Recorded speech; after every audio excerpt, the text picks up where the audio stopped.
Styles get into a zeitgeist of artists' minds. Right. And right now, this is what other. just like looks good. This is what everyone's hands used to in terms of formula. This is what currently feels appealing to a modern audience for kids and stuff. And this is just what it's going to look like for a little bit. Right. And then eventually it just kind of phases out, turns into something else.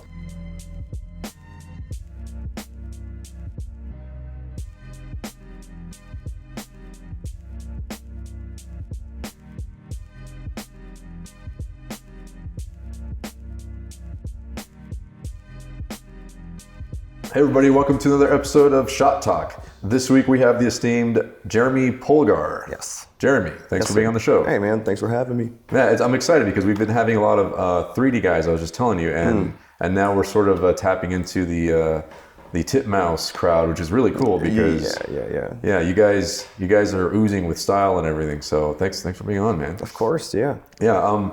Well, let me ask you, how did you come out to Los Angeles? Or are you from Los Angeles? No. I was originally from Merced, California, which is in the dead center of the state. I love my hometown, but yeah, it's just like in the middle of, it's between Fresno and Modesto. It's very rural. We have cows. We have the Merced Mall, which you should see if you're into dead malls. We have the Merced JC, and we just recently got the UC Merced, and recent as in I think in 2004 or something we got it, but it still feels new.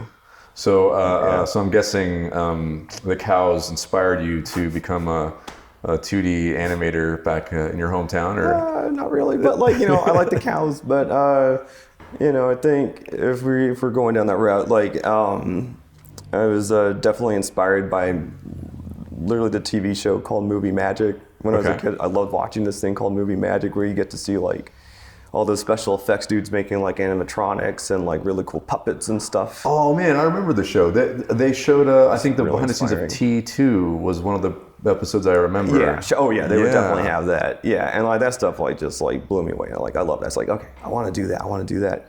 And then the show started shifting where it wasn't so much puppet stuff, and it was starting to get into CG. Okay. So it's just okay, maybe I should start looking into animation. I was maybe 12 or something when I started pondering Thinking about that, yeah. My dad was really, really nice and supportive, and he got me I don't want to say cheap program, but it's just a good starting program. It's something called Raydream 3D, which I know nothing about now. What's it called? Raydream 3D. Raydream, okay. From 95 or 96. Man, those 90s 3D programs were all over the place. It turned me off from CG animation because I wasn't. I'm okay with tech stuff, but I'm not super tech savvy, especially then. So it's just well, the tools now are way easier for guys who are more artistically minded. That makes sense. Yeah. I remember even when I got to college and started doing 3D stuff, I was just I'll just wait for the technology to get better. I don't want to learn it. And that's kind of how I was feeling at that time. But I still was interested in it. I was just I don't know, maybe I'll just learn this later. But I always liked drawing. And then in high school, just luck. There is a 2D animation course, after school 2D animation course that was offered in Merced by this nice man, Victor Vieira. Okay. And he was just, at that time, he was just a grader at Home Depot, and he just took a class at Lightfoot Inc. Okay. If you remember that guy, he worked for Tiny Toons and stuff. And not who my teacher was, but that's the school that he went to, which was just a week-long seminar to learn to teach this class and start a business. Wow. And he was really nice though, but he would teach us stuff the industry standards is everything you animate is on 3s, and we're threes are key. Oh no! But it's okay because we still did the bouncing ball. Sure. We did the page of triangles and circles and squares and. Sure. At the time, did you realize what was happening, or you just kind of took him for his word? I did, his word was sacred. Yeah, of course. I didn't know anything. I didn't have any books or anything, but it didn't matter though, because it was great to go into this class. That was around junior, senior year of high school. Okay. So it was a perfect time to do that. And after you do the first bouncing ball, it's kind of when if that's something that you really love or not. And it clicked immediately. It's just 2D makes so much more sense than 3D for me. I need to do this. I love this. Yeah. It's kind of exciting when you get your first test back and you're wow, I just made magic. That's insane. Yeah. Yeah, that's a really exciting moment. I think a lot of people in this industry had that little moment. I think right? so. I think that's really common for everyone. I mean, that's even maybe a good litmus test is just do the bouncy ball test. If you hate it, if that gets you, probably don't. If you do half a chubby, it's like maybe I should do more of this stuff. Yes. So in high school, I was a relatively good student, but like it was just really I was just motivated to be like, all right, well, my parents are fronting the bill for college and stuff, so it's like, it's kind of their call. I couldn't just go to like an art school, like I had to get like a bachelor's degree. Right. So I was really lucky to get into Loyola Marymount's animation program, which was under the film school. Yeah. But it's its own division, so it's like a 4-year program, and it's primarily focused on creating films. Okay. So it's like a lot of the university programs like don't necessarily train you for a trade; they train you to be a filmmaker, right? Which has benefits and faults. Well, some of that film language does translate over to 2D, right? Well, so. Yeah, but I mean, this had nothing to do with film. Film is in like, they wanted you to make your own student films and mostly like festival circuit type of stuff. I'm sorry, yeah. And the thing was like, again, I was just like really focused on just being a 2D animator. So everything I did, I kind of manipulated the curriculum to kind of fit that. Yeah. And, this was like around the time like when everything was transitioning to CG animation, which is probably what you were experiencing when you got into the industry. That was like around like, I started LMU in 2002, graduated 2006, hung out for another year. So I really left like around 2007. But and it's interesting that you say modifying your curriculum to where you want to go. Yeah, I don't care about the grade, man. I don't think that's it. I mean, work your ass off is very important, but make it work for you. Right. If you're there, that's like the one time you have like 4 years just to focus on your own thing. Right. And that's incredible. So yeah, just take advantage of that and just learn what you think is really important. And if you know better. Right. What's being there, take advantage of what they're presenting you and then just make it work for yourself. 100%. That's actually what I ended up doing because I went to a sort of a CG generalist program, but I realized early on that I wanted to focus on the, character animation and character performance, and they didn't teach that. No. Yeah. So like you said, like I just ended up catering the curriculum and that school had a lot of great connections. It was Texas A&M. They had a lot of connections to the industry. Yeah.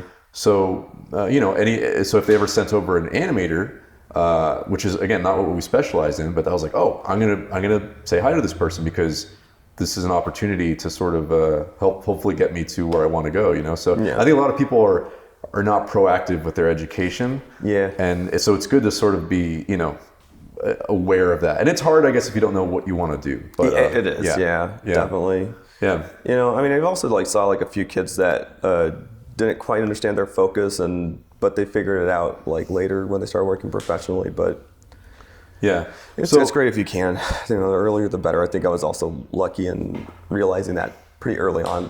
Wanting to be a character animator initially is where I started, and the ambitions grew into different things, or goals evolved into something different over time. Right. Well, I noticed that like on your IMDb, you have a lot of boarding credits. So did you initially get in as an animator, or did you do more boarding? I started as an animator. Okay. What was your first? So in 2007. So in 2006, I was still working on my senior thesis. I graduated, but my school was nice enough to just let me just hang out at a desk and just like continue working on it. I never finished it. Yeah. It looks really good. But it was the greatest film never made. Yeah, so many of those. Yeah, so many. Just dust in the wind. But what was good about doing that is that it was just nice just to have a year, almost, it wasn't a full year, but it was about 7 months where I just got to focus on just animating and making like just nice stuff.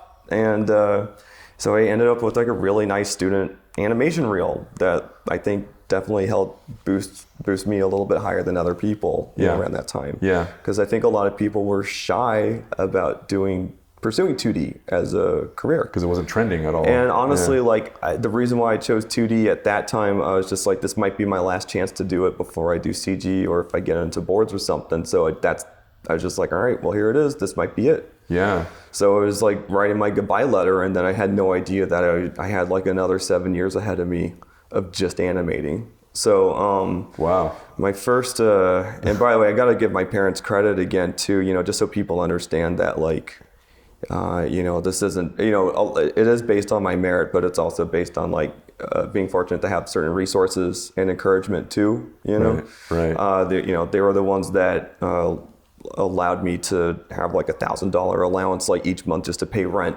and like get ramen and just work on this animation, which was fine for me. Right. You know, and as soon as they were just like, this shit's not done, just go find a job now. I was just like, yeah. Okay. Yeah. So it's important to have that, man. It's that's really good to have a support system that way. Otherwise, it's really tough. It's really, really tough. It's this combination of like, not only do you have to be super talented, but then you also have to be maybe born sort of in the right situation, or just find, or I don't know. Sometimes if people are passionate enough, they still figure it out. Figure it out. But that's the thing. I'm saying I don't think that if I'm not saying that if you don't have this support system, you can't get to this point. But this is, I just want to know that people to understand that this was part of the path. Totally. For my path. That's just how it worked out. Lucky for me. But yeah, I mean, anyone can, especially with the internet and stuff, is as soon as you start doing some impressive stuff, it gets recognized. Yeah. You know, I think now everyone has a stage, and it's crazy. I mean, the competition's insane. Yeah. 18-year-olds out there posting stuff on Twitter, dude. They're killing it, Oh dude. man, if I had to compete with that, you know, if I was 20 years old again, and I'd be like, dude, are you kidding me? Yeah. It's insane how fast people are picking things up these days. So it's totally mind-blowing. Something those guys have to give credit to. They keep saying that they're self-taught, but they aren't. They're internet taught, and that's a real thing. Yeah. But no one's thinking about it yet. Yeah. 10 years we'll be saying that. 5 years next year. I don't know, man. But yeah, it's like, well, they have the luxury of frame by framing stuff, and I mean, I'd sit there with the resources are insane. You know, fucking VHS tape, just like looking at Animaniacs frame by frame, and that's so hard to figure out. I had a DVD player, like a portable one, and like that one had frame. I made sure I had the frame for frame function. And there you go. Yeah. And that was very helpful. But okay, so finish the thesis, wrap it up. Then this kind of segues into the importance of networking. So my friend Mike Maloney just finished up a job at a place called Halon, which is actually a studio in Santa Monica that focuses on 3D previs work for feature films. Okay. So they do like, you know, just to describe it, you know this, but it's like, it's 3D storyboards basically, right? Like for like Harry Potter and stuff. But that's not what I did. They had a small division in there that did just like these short cartoons, like little political cartoons, and they were just for like the internet. And it paid really well. It was like $1,000 a week untaxed. Wow. I mean, you had to do the taxes later, but that was like awesome, like as a first job. And then it took me years to get that wage again, but like initially, like that was like amazing, you know. So that was like my first summer job, and you know, it was fun. It was good. It was a good introduction to Flash, you know. Oh, right. I did a little Flash stuff like in college, and like it was cool, but you know, we didn't really have Cintiqs and stuff yet, so I wasn't really imagining the potential of the program. Right. So we were still doing like nice symbol-based stuff that was mostly, you know, with like illustrations and stuff. And from there I met like my really good friend, Matt Taylor, and he went to Titmouse, and you know, the job ended, you know, like pretty quick. So we were just there for like a summer, and he went to Titmouse, and then I went to a place called Fantasy Prone Interactive to work on a show called Spaceballs, the animated TV series. I did see that on your IMDb. I was like, we gotta talk about Spaceballs, the animated show, because I didn't know about that till today. Yeah, man, that shit was crazy. I don't know, man. I had to be like really selective about like some details, but definitely like. Man, yeah. Learning experience, you could say. Massive learning experience. Okay. I was lucky enough to like, you know, I was pretty naive. I was very Pinocchio going into the industry, but I wasn't. Pinocchio. You know, like the fox is like, you know, like stealing him and shit. You know, I don't know. I'm like, but I wasn't naive enough to be like, or I was smart, at least smart enough, or arrogant enough, anything. I was something enough to say wise enough maybe to be like, this is clearly a bad situation. I'm not getting paid. no one's getting paid. They said we're going to get paid after like the financiers like get a finished episode. Right.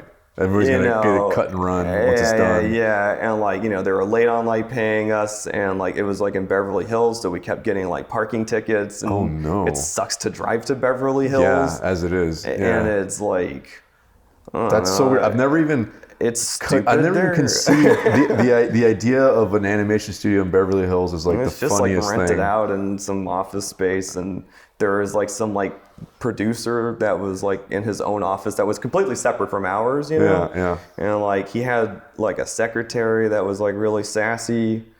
And I think that the producer would always be on his phone, like just swearing at someone and just being just like a nightmare. Just like, do you know who the fuck I am? Yeah, like just real like Hollywood garbage. And I was just like, what the fuck is this place? Dude. And then like the secretary started like behaving like him. He's just like, do you know who the fuck I am? And like, I bet you I was just like, and then he was like looking to his boss for like approval. It's just like, what? And this had nothing to do with that production, by the way. Sure. It was just something that I would just observe. Yeah. Because it was so weird. But yeah, it was that's very Hollywood. I wonder if half the time they were just like listening to static and just trying to put on a show or something. I have no idea. That's wild. Yeah, man, that guy just like felt like divorced. I don't know, man. Like he just like had like a vibe or something, man. But anyway, so I was just learning about that stuff. But yeah, this place wasn't paying and stuff, and so like, I was just like, I gotta take some tests, Yeah. So I took some animation tests. I was really excited about Renegade. I took a test for like, there was the Mr. Man show. Oh, dude! It was a cool show. Wait, you talking about the web show? Or no, not the web. Was, I think it was on television. I think it was on Cartoon Network, maybe. It was like the little purple gumdrop guy, and like they all had like little emotions and. Oh, I'm mixing it up with another Mr. Man. It was like this old Flash cartoon on the internet. I mean, it could have been based off of that. Was it Steve Whitehouse? I can't help you. I'm terrible with names. Whatever. Anyways, sorry. And I could even be wrong about the title of the show, but I'm pretty sure it was the Mr. Man show. But anyway, so I took a test for that. They liked it. There's like, they gave me like a potential start date, and like I was like, great, I'll leave. Right. And then my friend Matt Taylor was just like, yo, Titmouse and Shadow Machine are having a ping pong tournament. You got to come to this party. I was just like, oh, that sounds awesome. Let's go to Hollywood and check it out. So I go to this party, and I bring at that time I had a printed portfolio, I had a DVD. Demo reel, and it was like all branded and stuff. I had like the stickers and like my name on it. Yeah. It looked pretty good. It was a good package for that time, for 2007. You got a photo of yourself winking on the cover? No, it's like a stupid drawing of myself. Yeah. It's just, now it's like embarrassing, but people liked it at the time, so it was okay. It was very 2000s, but it was all right. Yeah. But I met this really cool guy there, Sanggu Kwan, also known as Gu, and he was like he was a lead character designer on Metalocalypse at the time. Yeah. And he's a super awesome dude. Yeah. So I mean, it sounds like you. So I networked. Exactly. I mean, that's the thing. I think a lot of animators have a hard time out here. Is it's like. It's very cliche to say like, oh, half a life is showing up to the party, but it really is, like, especially in this industry, right? Like it is. I mean, especially like starting out and stuff too. But even like as you continue, it's like, it's like you don't have to do it just for that, but it just kind of happens naturally too. Right. Just meet people. It's like it's just like I did want to meet and just drop it out. I didn't know that I didn't have any expectations. I was just like, this would be cool. Right. Yeah, I didn't know if they were hiring or not, but I just gave it to Gu, and he just apparently he was passing around the studio. It got to like Juno Lee, one of the directors there, is an exceptional board artist and director and animator, and then I got to Chris Pronowski, Shannon, and then I get a phone call from them, while I'm still at Fantasy Prone, working on Spaceballs, trying to get out, trying to get paid. Getting spittle from the producer. You're just like, oh, what's this thing? What is this guy? Right. Who's this madman? And that's cool because then at Titmouse, I know that you mentioned that you were using Flash, and then so the transition wasn't too bad, right? Like then, no, it wasn't too bad. Yeah. But they're just like, hey, are you going to Comic-Con? And it's just like, yeah, that year I am, and. It was like, cool. Why don't you come to the Titmouse party? Rent out a bar. They're like really fun parties. So. Yeah. There's like, well, we'd like to meet you. So it's like, great. Those mixers are really neat. I think they're getting harder. Parties and stuff. They're getting harder and harder to get in. But I remember a few years ago, I was down at the was the Cartoon Network mixer. Oh yeah, and, those are really hard to get into. Yeah, you can't even get in there if you last year work was there. impossible. And exactly, even if you work there, No, it doesn't matter. But no, I went down stopped there. going to Comic-Con because it's too much. The same, exactly. I didn't go last year because it's too much of a circus. But a few years ago, I found myself in one of these things, and Jendi Tarkovsky was there. Yeah. And he's standing there by himself, like.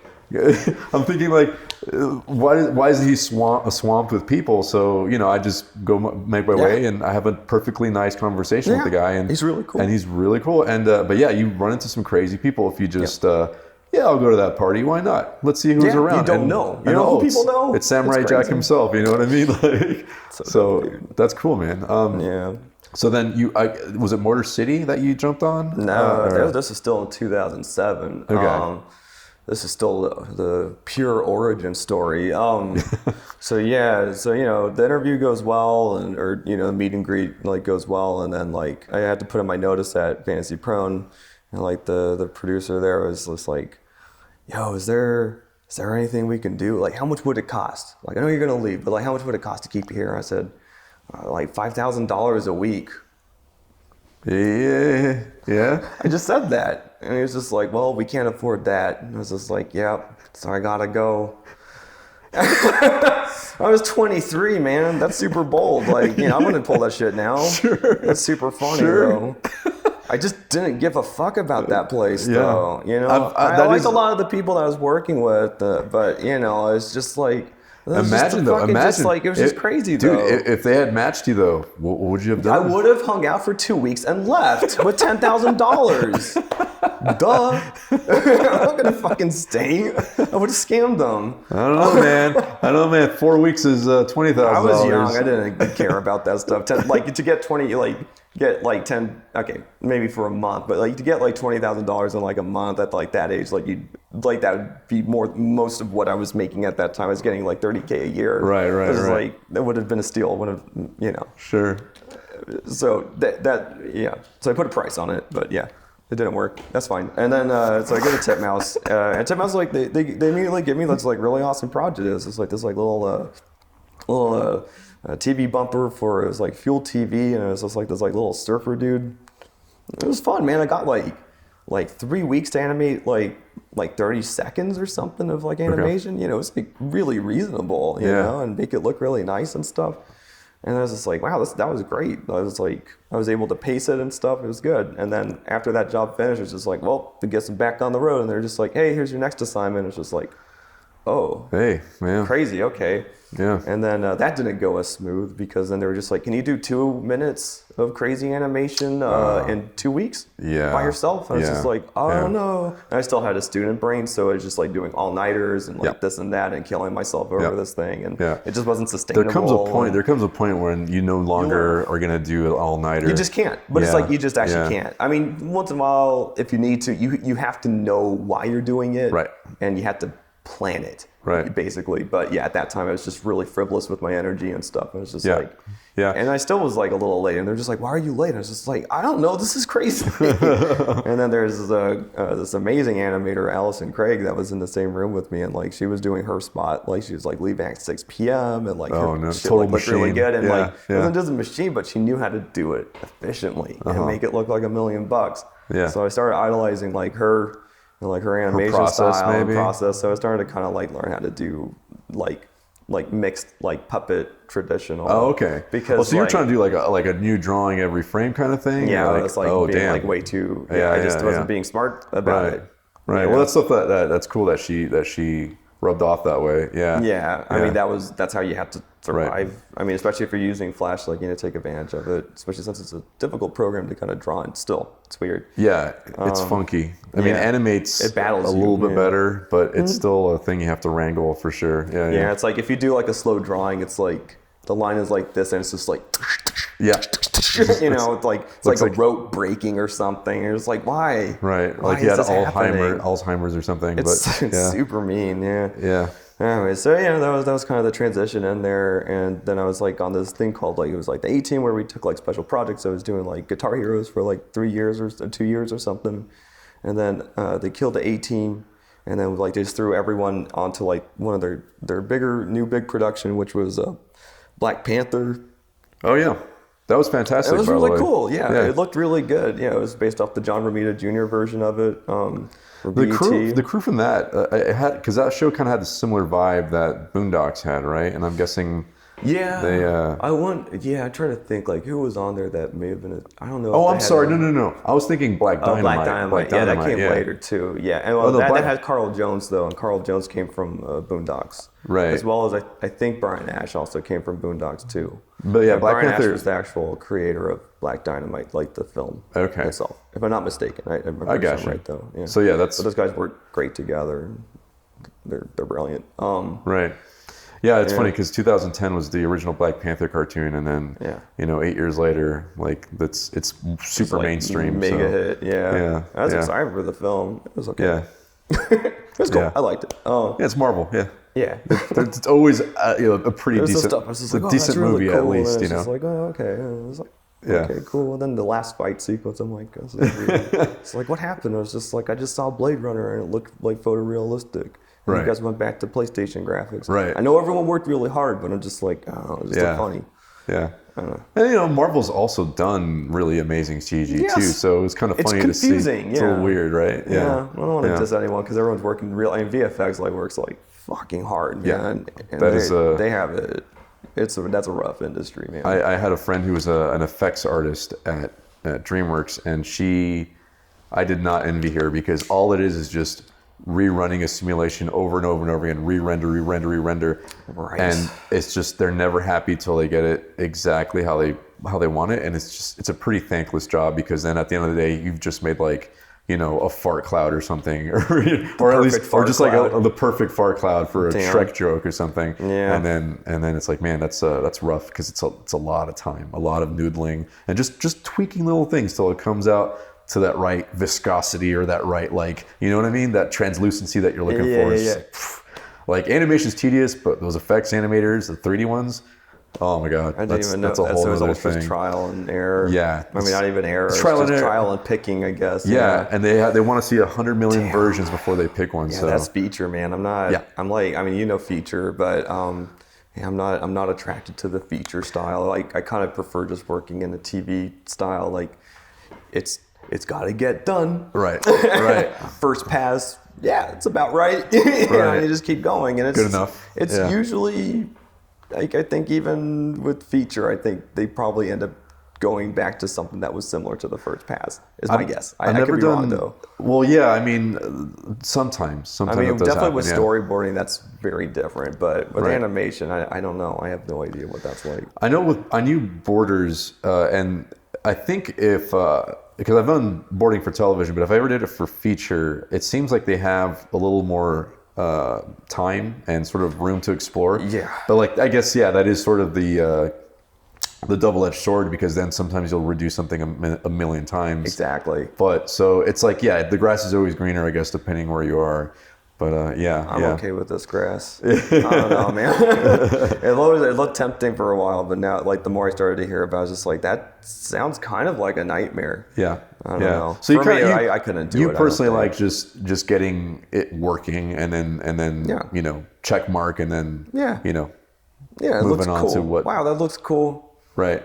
And then you finish it, and you're like, what's the next one? Right. That's nice, and then you just do that. Because, like, I mean, I was kind of like, I had a project sort of like, I'd say like upbringing in the industry. So it's really difficult for me to like, I mean, even like for being on like a show, I haven't stayed on a show longer than 2 years. Okay. That's, I mean, maybe 2.5 years, but I can't really, after that point, it's just like, I feel like I've said everything I could say. Imagine being on a show. Imagine being on a show for 4 years. Imagine something like that. I don't do that. Like, I can't do that. I mean, maybe like later. Yeah. But right now, it's just like I don't know. I like to bounce around a little bit though. And like the last like 4 years, I've been lucky because it's like I haven't actually had to look for work. It would land on my lap. But I've been working for like 10 years now, 11 years now. So, now I at least have a reputation. Right. So that's why I think, that's why it's been easy for me to just kick back and not think about it, and I can pick and choose things that come my way, and it's awesome. That's awesome. To be there. Yeah. It's really fortunate. yeah, I know I have it better than a lot of other people that have to really work hard to look for the next job. It's a very difficult process to do that, especially with like testing and all this other stuff. But since I've been getting like supervising and directing positions, that you can't really test for that. Right. So right. It's been really nice just to get a nice job and just kind of go from there. Yeah. You know. That first job is always the hardest one, and really once you crack that, then it's a matter of playing it smart like you're doing, where it's just like you run into people, and then people start to realize that you're super talented and easy enough to work with. That's a big thing. That's a big thing. And then that eventually is where they'll, not always, but usually sometimes that gets rewarded, and then you find yourself in better spots. So, yeah. Well, speaking of directing and putting stuff together, I loved your Analog On short. I saw the entirety of it today. I'd seen the teaser before. Right. And I have to say, it really blew my mind. I loved the 80s aesthetic. Thanks, I loved the Sakuga animation, if that's even the right pronunciation. Yeah, sure. I thought it was really exciting, and it felt like sort of a East meets West sort of thing in a very good way. So thank you. I appreciate that. Yeah. That was a project I was pursuing for like off and on from like 2010 to like 2012. I put it down for like a little bit, then I kind of picked it back up in 2012, kind of put it back down, and then like by 2014 I was just like, okay, I have to I need to see this. I want to see this. Yeah. And that's usually how it starts too, right? You just have to see it. Most ideas, you kind of, at least for me anyways, I think if I was an audience member and I went to, I turned on a, YouTube video or went to the theater, what do I wish was real, right? What do I wish existed, right? Yeah, that's kind of a fun place to start. It is, mentally, So you got to a point where like this just has to exist. I just want to see this, right? Because originally I wanted to make it like a short at Titmouse, and I pitched it to Chris, and he was just like, "This is cool. Like it looks really cool. Like the early concepts." That was in 2012, and then he handed me like a post-it note and it said "story" and it had an arrow pointing down, and he was just like, "What is it?" And I was just like, "I don't know. It's cool," and like. And he's just like, this. I pitched something a little bit more elaborate than that, but he was just like, well, that sounds pretty big. Like, you might want to try making this a series. I was just like, I don't want to make a series. That's really hard. What are the chances of this? Yeah.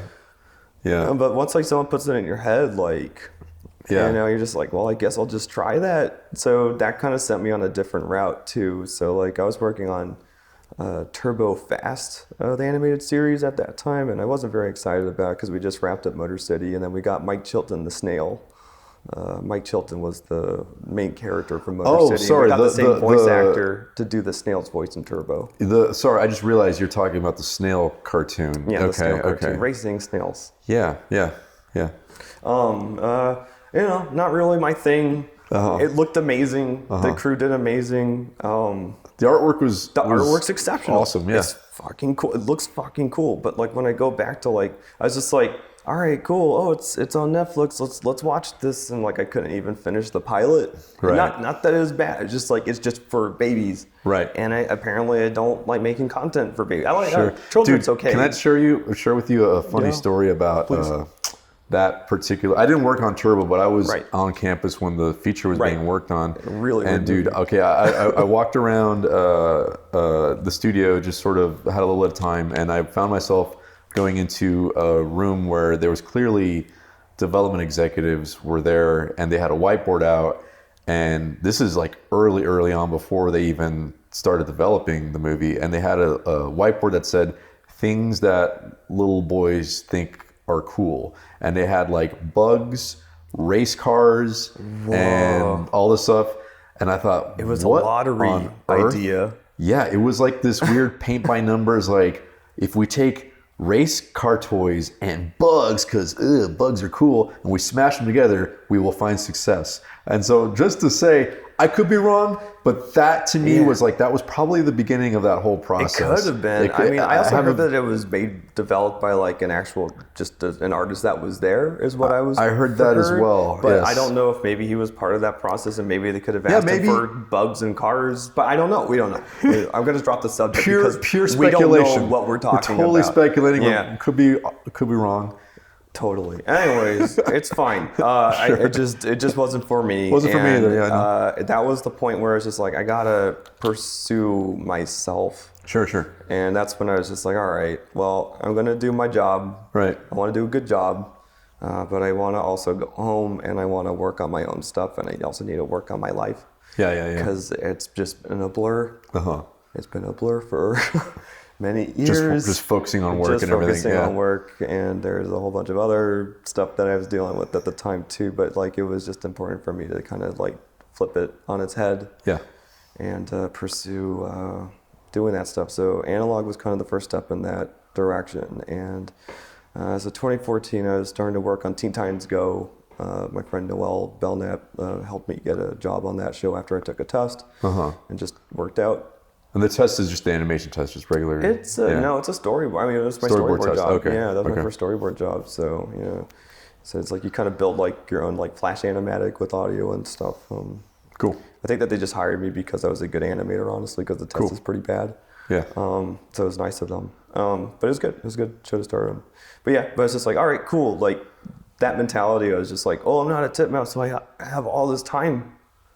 I suddenly felt like I had all this time, even though I was on a pretty hard show. But my perspective was just very different. So it's just like, cool, I have all this time and energy. I'm just going to work on this project. We got like my first 2-month hiatus like I've ever had in my life, and I was just like, all right, got to make the animatic, and I'm going to get some animation done. And so like, I cranked out some stuff then, and got started, and made a deadline for myself, and like, just plotted out like some type of production or pipeline. I was going to mention it's cool. It's interesting how like if you are happy with the production that you're on, it's not even that you have more time. It's right. It's just that you have the almost like the will and the energy, because you're not coming home and like wanting to shoot yourself. Right. Yeah. You're just like, hey, I'm on the up right now, so it gets you. If anything, it might inspire you to do even more stuff, right? Yeah, I think so. I think something that was nice about also starting to board was that something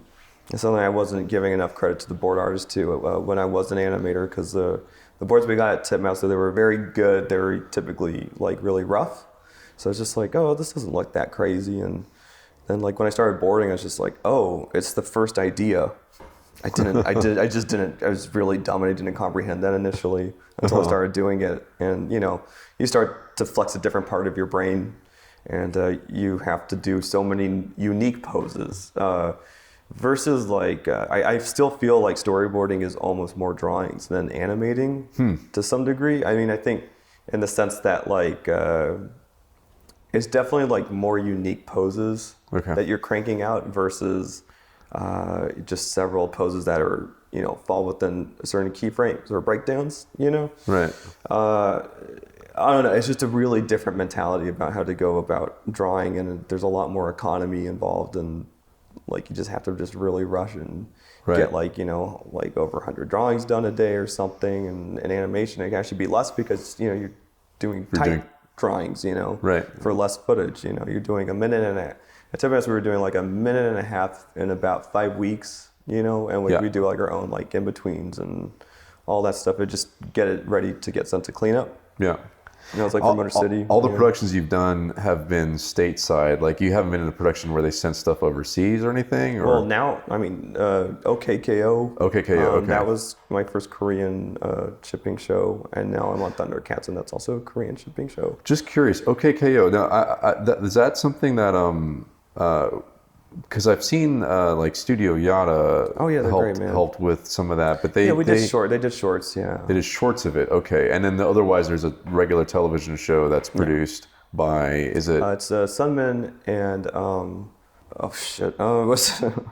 Sunman and Emation, Digital Emation. Okay, cool. Yeah, I've been keeping an eye on Studio Yada stuff, and I was just curious about like what their involvement is, because then they also did the Thundercats intro for Thundercats Roar. I helped set that up. Oh, fantastic. Okay, cool. That was really, really well done. Yeah, they did amazing. Victor Courtwright, the creator of Thundercats, and my boss and showrunner, he boarded that whole amazing intro. Yeah. And they asked me, they sent it to me like before I started on the show, and they're just like, hey, do you like it? And I was just like, yeah, it looks amazing. And it's like, do you want to animate it? And I was just like, oh. Like in my free time, they're just like, yeah. I was like, can I? I was just like, I was like immediately like, just like, I don't know. This seems irresponsible for everyone. Let me call you. Can I call you tomorrow? Can we talk with Victor and you tomorrow? Right. I got some ideas, so I gave them like 4 production ideas. And I was just like, okay, you can hire me, but I would be like a director, and I would just get like a budget of like $60,000, $5,000 a week. Oh no, but it would just be like, $60,000 budget to get like a producer, get like the artist, do this and that, and like I can just like I can oversee things. Yeah. You can maybe hire me and a couple other people to clean up parts of the boards for layouts, and then we can like get a sheet timer and send it to Korea. Mm-hmm. Or you can just hire Studio Yada, and they have like a pipeline in place. They've already worked on your storyboards in the past, because they did that for Victor's. Victor did a storyboard for an OKKO short. Okay. So they're familiar with this drawing style. So it's just like, that's sort of maybe already, that. And then he was just like, yeah, we were kind of thinking about that. It's just like, all right, cool. If you need to get in touch with Jake, Jake Gans is the owner of it. Mm-hmm. He's like this young producer prodigy. It's really crazy. But so yeah, I helped set that up though, which was exciting. So I got this young studio good work. No, they did a really good job with that. I remember too, because before we started rolling, we were also talking a little bit about how it's sort of been pegged with that term, the CalArt style, right? Where which is like really incorrect. Which is apparently, you were telling me, it's pretty an incorrect thing it's super incorrect. Yeah, yeah, it's a odd derogatory term.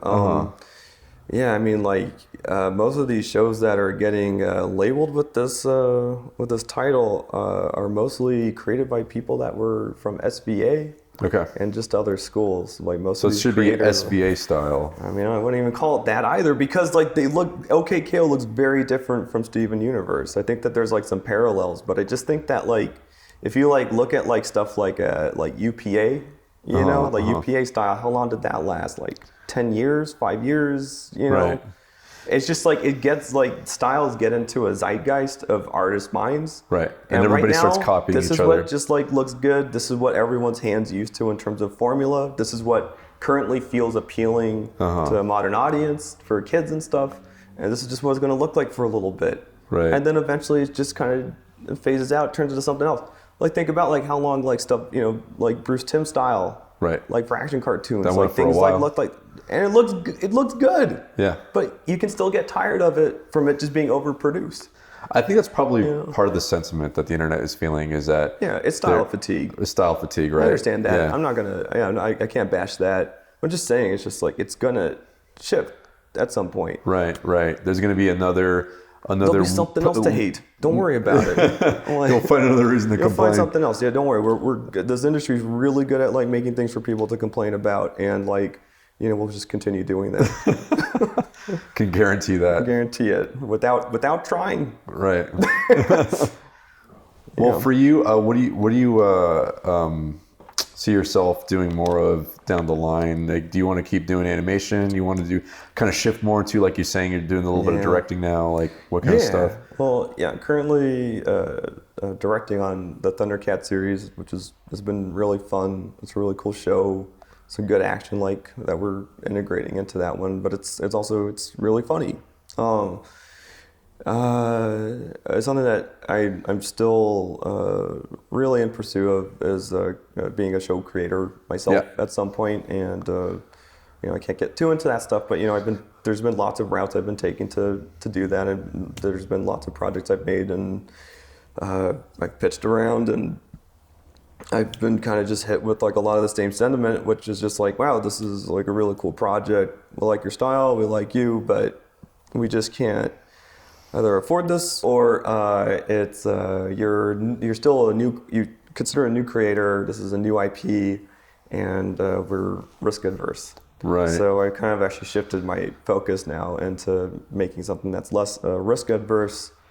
What would be considered risk adverse? That's really weird. Just something that's like not big, like like you get like hire like Gendy to like make any. He should make something, anything he wants because he's a trusted creator. Might be too violent, you mean? No. In the sense that like I've never created my own. I haven't had the opportunity to create my own. Just for the sheer fact that you haven't. It's just not on my resume. Proven anything yet? Interesting. Yeah, even though it's like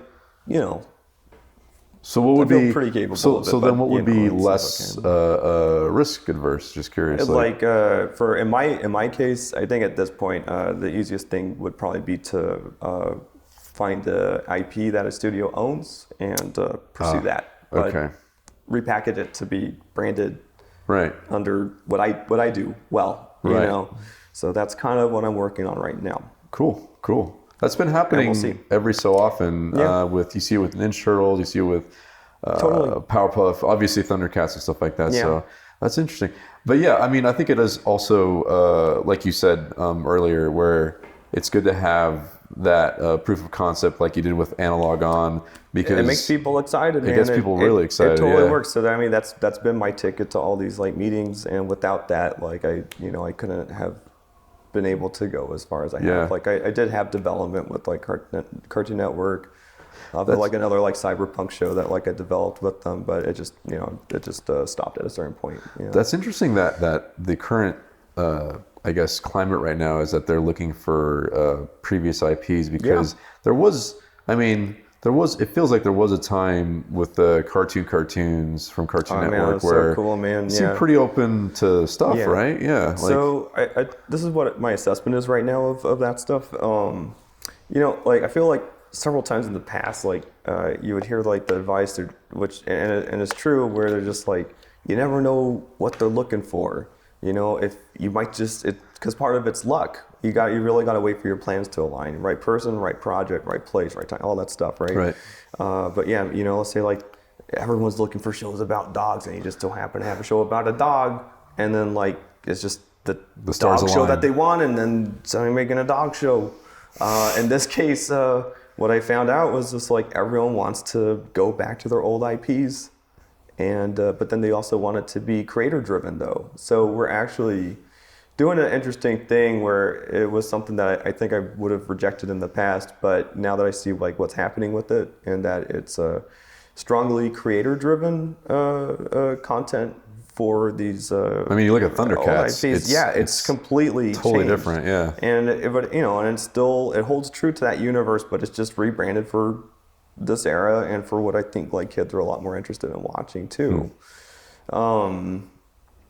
So yeah, I don't know. Maybe I wonder if that sort of then evolves to, so you've proven that you can handle a show. It's been successful, and then maybe this may be optimistic thinking, but then it's like, what else you got? That's the carrot I'm chasing. Okay, great. Yeah, that's awesome, man. Yeah, we'll see. I mean, sounds awesome, right? Yeah. We'll see. It's like me and like everyone else, but that's been the new strategy, and we'll see how that goes. Yeah, I mean, sometimes you just got to work with trending, and you can't, as much as you may want to buck the system, like you have to sort of you got to work with it. You got to go with the tide, so to speak. Definitely, man. Like I definitely got on like a pretty good lead, so it's like I'm just gonna follow that and just see where that takes me, and if it falls on its face, then maybe I make a comic. Who knows? Sure. I don't know, man. Yeah. But I just got to be making my own stuff, though. It's I don't know. That's just what's important to me right now. Yeah, I think that's the trick is I remember hearing The Lonely Island talk about this Andy Samberg and all those guys, and they said that when they went to film school, they noticed that there was all these people, these really great ideas, but the one thing that nobody ever did is they just never finished. They just never finished what they were working on.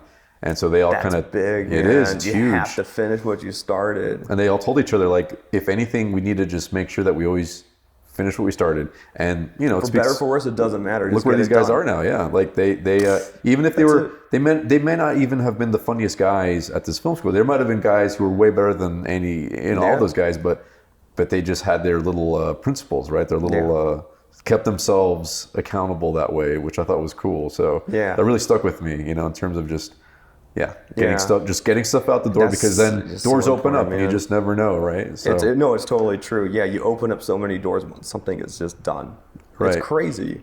Just me having like one proof of concept. Okay, here's the two things that like I think really helped accelerate my career recently as in like since like 2015 and now. Updated demo reel. I made a nice updated demo reel that was like really concise, put some good music on there. I had a good catalog of work.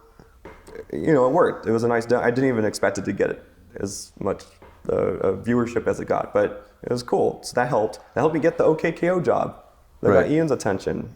Right. And that was for a storyboard supervising position. I was just a storyboard artist at the time, and you know, he just took a leap of faith. And again, like most of the time, even for storyboarding, like all my positions I've gotten because of I'm a recognized animator. Sure. That's never so funny. Because I'm necessarily a great board artist. It's mostly because they like that I can animate what I do. Yeah. They like my branding. You know, this is what I bring to the table, and I think that's what's gotten me work. I think my whole life. That's cool. It's fortunate. It's cool. I can't draw primetime shows. It has to be something that's like a little bit looser or forgiving. Yeah. A little more filmic, I guess, maybe. Yeah, hopefully. Yeah. Yeah. I think there's also a lot of overlap between 2D character animation and boarding, obviously. So I'm putting on like my recruiter hat, right? It's like if you see a guy who's got really strong storytelling drawings, that perfectly translates over to a boarding position, right? Sure. And even staging and stuff like that. So that's got to be part of the rationale, I would imagine, right? Yeah. Yeah. It usually translates. Yeah. I mean, even like in Cartoon Network, like they were like, the Penn Ward was like one of the first guys to start hiring indie comic book artists to storyboard. And like they didn't know about stage direction and this and that, but that's like stuff that you can learn, you know, if they're willing to put in the time to teach them, and they did, and they had crazy success with it and made some just hyper unique television. Yeah.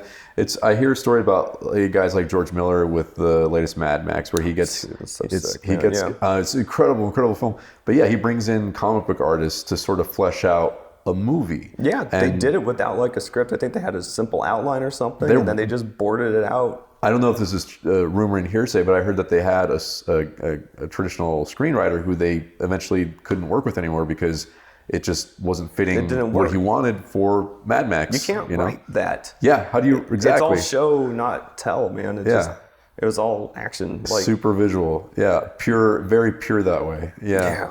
That stuff's just like raw, man. That movie's cool. Yeah, but I think that's a really good example of, because I don't know, I feel like in television there's a little bit of a push and pull with like the people who are the writing team, and then the visual people, and obviously you always try to find that perfect little compromise, that perfect balance. But sometimes if in either direction, if it's done right, it's incredible. You know what I mean? Mm-hmm. So I think it's cool to hear that Penn Ward brought in comic book art. I had no idea that's what he ended up doing. Yeah. I think Steven Universe took a similar model too. Okay. Yeah. Rebecca Sugar was doing stuff with. Like illustrators, I guess, or like. I think also there was a lot of indie comic people in there too. Yeah. At least at the start. Yeah. That's cool, man.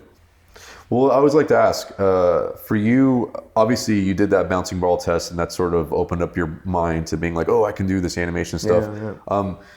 Just from an audience perspective, was there like a television show or a movie that sort of got you really excited when you were young, and sort of, I don't know, maybe it didn't necessarily lead you to the industry, but you geeked out over, you know what I mean? Yeah. Like when you were coming up. Like, I was like 12, like that's when I saw Starship Troopers. Like Fifth Element and Starship Troopers were like the things that really inspired me. I was just like, man, I just love going to these worlds. I want to just build these worlds, and that's something that I still pursue, is just making a world. Yeah, and, like, dude. characters that are fun to explore it with, you know? I went back to that film recently. It is such a blast. It's and so good. I think it actually kind of got a bad rap when it first came out. Well, yeah, everyone was just seeing it for surface value, but it's Right. like actually like a deeply, it's an anti-fascist film. Right. About just how the human race in that movie are actually the antagonist of the film. Right. And it's just like, it's really funny.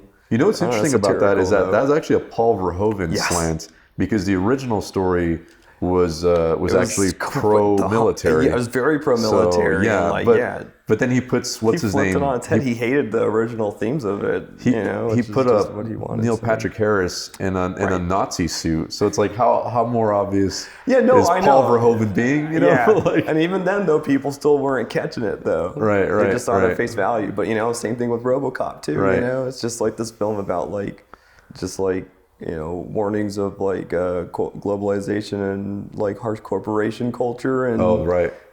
but they just guise it behind like an action movie with like a RoboCop. It makes me wonder if it's really effective satire if it gets military people excited. I don't but that's know. the other thing. It It's actually is exciting. Are you too, shooting though. yourself in the foot by making? No, because when I saw it when I was 12, it was just like, fuck yeah, that looks awesome. I want to shoot bugs too. Yeah, totally. And then like later, I was just like, oh.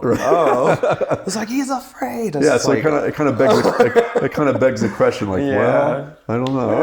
In either case, those movies, entertainment value through the roof, like super cool movies. So good.